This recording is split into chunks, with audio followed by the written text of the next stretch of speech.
Bismillahirrahmanirrahim. Assalamualaikum warahmatullahi wabarakatuh. Alhamdulillah wassalatu wassalamu ala Rasulillah. Amma ba'du. Hadis yang kedua, an Abi Hurairah radhiyallahu anhu qala jaa rajulun ila Rasulillah sallallahu alaihi wasallam faqala man ahaqqun nasi bi husni sahabati qala ummuka qala thumma man qala thumma ummuka qala thumma man qala thumma ummuka qala thumma man qala thumma abuka. Muttafaqun alaih. Dari Abu Hurairah radhiyallahu anhu berkata, seseorang mendatangi Rasulullah sallallahu alaihi wasallam seraya bertanya, siapakah orang yang paling berhak aku berbakti kepadanya?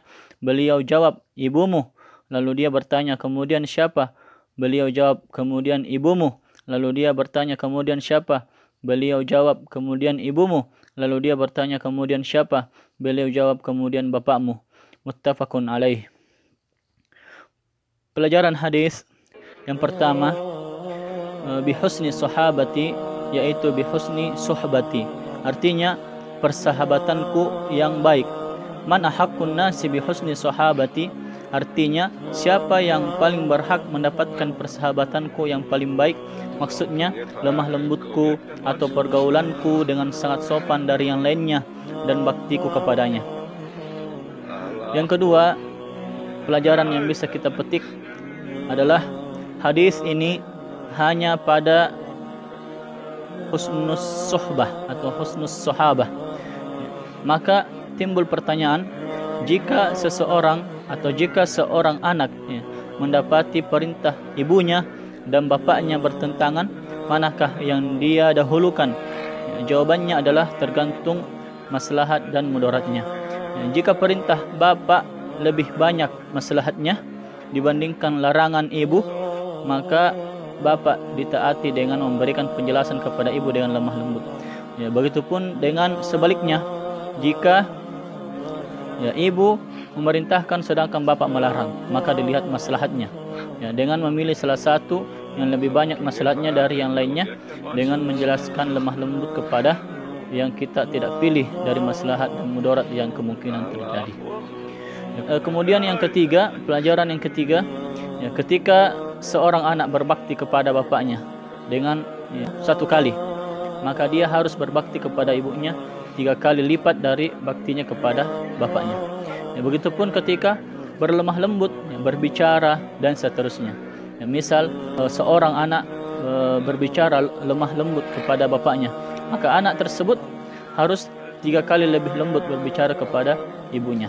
Begitupun ketika mereka butuh sesuatu, sebelum memerintahkan kita, maka kita lebih dahulu memberikan apa yang mereka butuhkan, terlebih kepada ibu 3 kali siap siaga kepada kebutuhannya.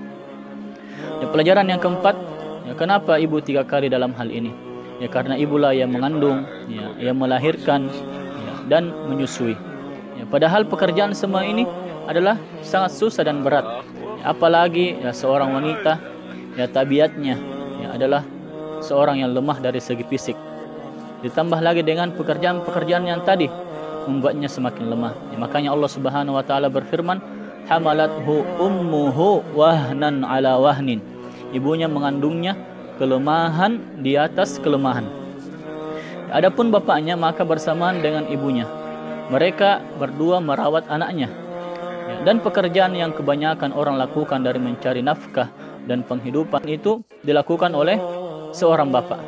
Maka tetap kita berbakti kepada bapak kita dan tidak durhaka kepadanya. Kita menghormatinya, menghargainya dan sebagainya.